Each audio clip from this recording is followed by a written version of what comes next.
Hello everyone, Kumba here. Welcome once again to yet another episode of From LittleBigPlanet to Dreams, where I focus on specific features that both LittleBigPlanet and Dreams are able to do, and then compare them both to see the improvements in Dreams shaping in Dreams, which is the equivalent of create mode in LittleBigPlanet. Today's episode is gonna be about logic. It's very important for games to be interactive, to be able to react to things happening and to be able to respond to you in multiple ways. That's what programming is all about. And while programming refers mostly to writing by computer programming language, like for example C++, Java, it's very much simply in LittleBigPlanet or Dreams.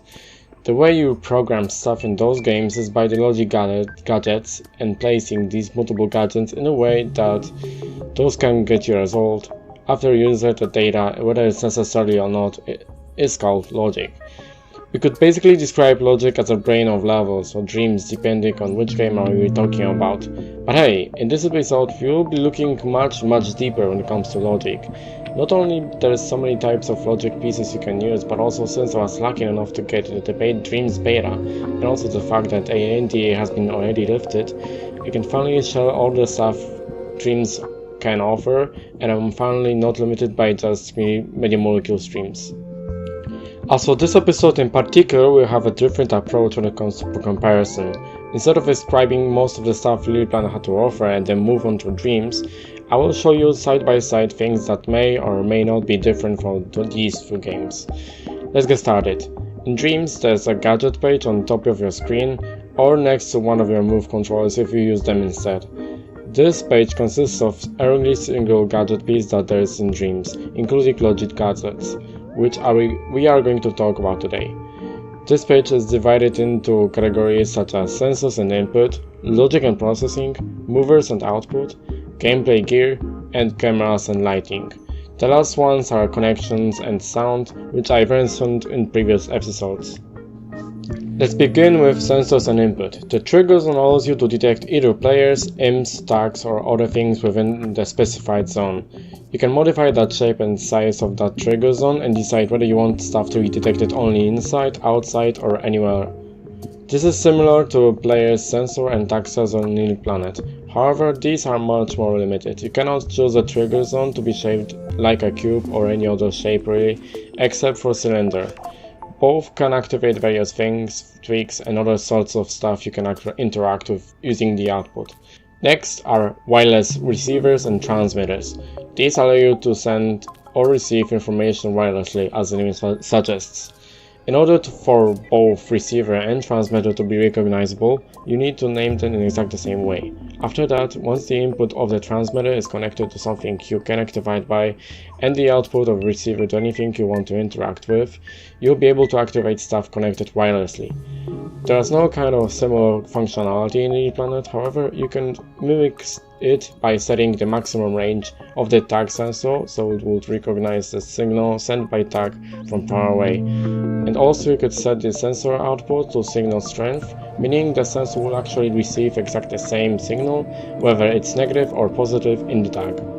Next one is the controller sensor. This is basically an equivalent of the controller in LittleBigPlanet. Both allow you to detect any input of the controller of any player you want to and use it for the logic. Both allow you to govern who or what controls stuff, like direct control in both of the games, allowing you to take control whatever or anywhere you are. The major difference is that Dreams allows you to map R3 button or have additional left stick or right stick input as local. What does that even mean? Well, let's say you have a first or third person camera that you can turn anywhere around. The standard left or right stick input actually tries to emulate where you need to go using X and Y positions of sticks as X and Y vectors, either adding up or decreasing your character coordinates. As you rotate your camera, your left or right stick will be modified so it will actually go the other way around, not the same direction. What makes left stick local and right stick local input special is that these basically ignore your position of your camera and you will keep going exactly in the same direction as the sticks, as if you were just looking in one direction only. Grab sensor allows you to detect when you grab things using imps, much like grab sensor that allows you to detect if it's grabbed by either Sackboy or cursor, added as a part of move park as later on in LittleBigPlanet 2. Movement, rotation and angle sensors are pretty much similar between Dreams and LittleBigPlanet. They both can customize so they only detect certain direction or rotation that is either clockwise or counterclockwise, or that is in certain angle. Impact sensor acts kind of a different way in Dreams than LittleBigPlanet. When the object that has an impact sensor hits something, the sensor will pulse the signal default upward. Meanwhile in LittleBigPlanet it will remain on when it's still touching after impact. But there is more outputs in Dreams, including touch, roll, etc. The next one is signal generator. While LittleBigPlanet 2 did not have this card at all, and it has appeared in LittleBigPlanet Vita, then later on in LittleBigPlanet 3, it does similar things. It allows you to generate a sine wave and as a signal with varied amplitude and custom frequency. All of those settings are interactive by the logic in Dreams though. Switch is basically a reskinned toggle gadget from LittleBigPlanet. Its main function is to be binarily toggled on and off when it receives a positive signal. Based on a switch's look, I can actually see that it might be only meant for testing in edit mode. In a similar way, the value slider tool was designed. You can slide it using the imp and plug the output of the current value to whatever you want.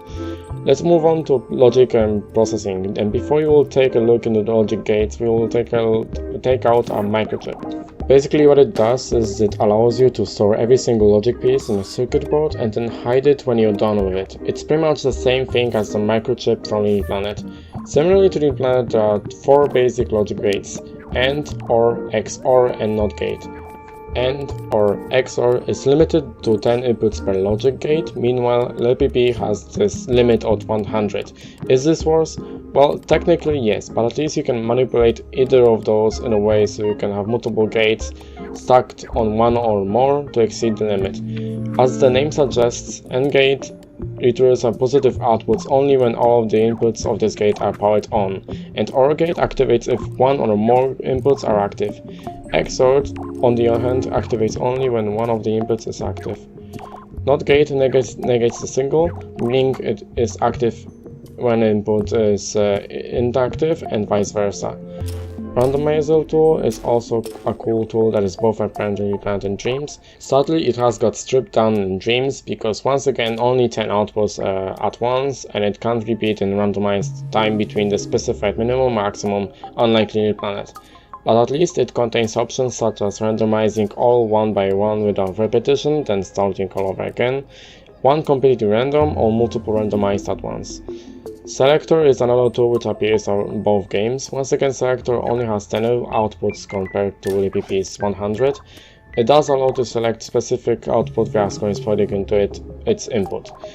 It also allows to cycle through each of them by the input at the bottom of the game. So all in all, it works the same way. Timer, both in LittleBigPlanet and Dreams, allows to count up or down the specified time, cycle from running forward or backwards, and they both have timer filled output that's active whenever the timer is filled, and the reset input, which allows you to zero out the progress of a timer. Counter also works similarly in both games. Both have counter-filled output and can be reset using the reset input. However, unlike Counter in LittleBigPlanet, in Dreams there is both increase and decrease input. Still, in LittleBigPlanet you were able to decrease the counter value by setting the input action as directional, and the negative value will decrease counter and positive would increase it.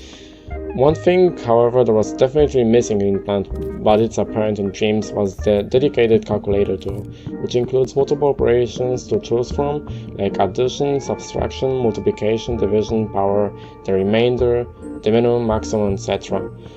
And this tool has 2 inputs for both values and 1 output giving up the proper result depending on the operator used. For mathematical solutions, in LittleBigPlanet you will have either to go for AND gate, which had an option to multiply the percentages of the signals into one output, OR gate for addition, signal combiner to subtract positive signal with negative signal. It was definitely harder to perform mathematical operations in LittleBigPlanet because of lack of proper tools, which I'm personally glad that this tool exists in Dreams. Speaking of signal combiners, these are much more enhanced in Dreams, especially because of the fact that compared to LittleBigPlanet, Dreams uses multiple types of wires. The standard wires hold one signal, meanwhile fat wires use up to 8 signals, so you can combine inputs depending on what type of fat wire do you want to use and then have an output that is a fat wire. Signal splitters work the other way. Once you plug the fat wire as an input, splitter will detect what type of fat wire it is, and it will show you an appropriate amount of outputs that will be split into. These are also useful since controller sensor uses multiple signals for analog sticks. If you split the fat wire of the analog stick, it will split into X and Y. Then if you split the X or Y fat wire, then that will give positive and negative wires. Signal LittleBigPlanet, on the other hand, can be combined into one signal ranging from negatives to positives, or split them into one positive and one negative, so this is a huge step up. Variables are also a thing in Dreams. It can store a single number and can be either set to another, read, changed by a certain amount, or reset by variable modifiers. This is kind of an equivalent of Memorizer in LittleBigPlanet 2, which has been added as a part of this e-comics pack. But its limit is that it cannot be changed wirelessly unlike variables in Dreams, and you have to rely on tags and tag sensors.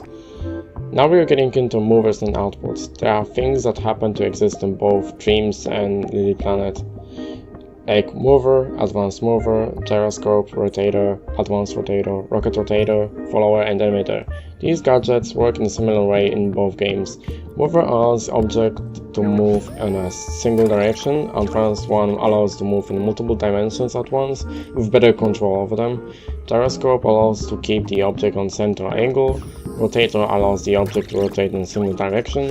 Advanced one allows the object to get better control over multiple axes of rotation.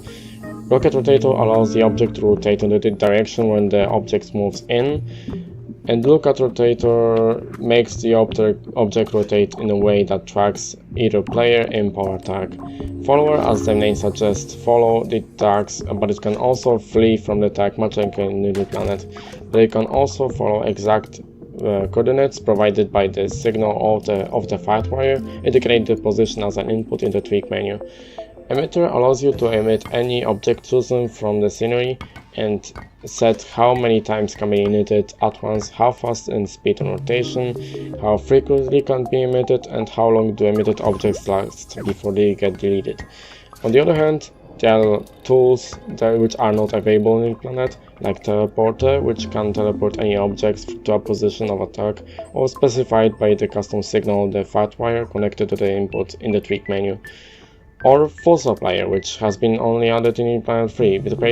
It behaves pretty much the same way as in LittleBigPlanet 3. You can either push or pull the objects in by this logic piece with varied speed and strength. The text displayer allows you to display the text directly on the screen or in the scene in 3D. You can customize its font by the family, color, the background, and the border. Number displayer is pretty much a similar thing, but it allows you to display variables on the screen or the scene. There's also some gameplay gear which has also been equally expanded in functionality in Dreams, like checkpoints, score modifier, etc. Cameras and lighting tools include camera which can have modified field of view, depth of field, etc. in more or less the same way as in LittleBigPlanet. However, there's a camera pointer exclusively in Dreams that, as the name suggests, it points the direction of where the camera should look at.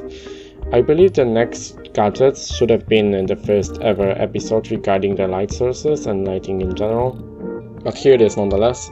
Sun and sky allows you to change the color and texture of the sky, and the position, color, size, and the brightness of the sun.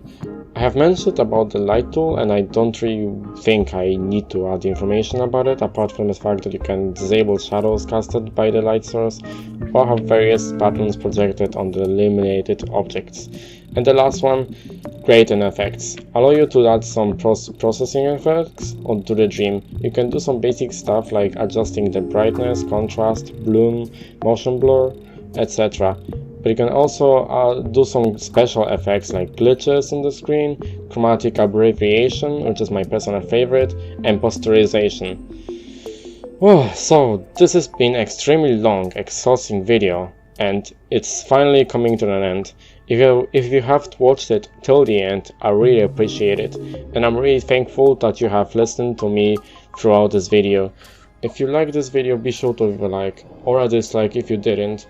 Constructive criticism is always appreciated on comments down below. This is my last episode of From LittleBigPlanet to Dreams series. It's been a pleasure getting all of the info from Dreams Streams and Dreams Beta all together. I want to thank Media Molecule that was able to get the hands on this game and be able to do some really cool stuff and see other mind-blowing stuff by others. And I really want to all of you thank you for watching. See you guys later.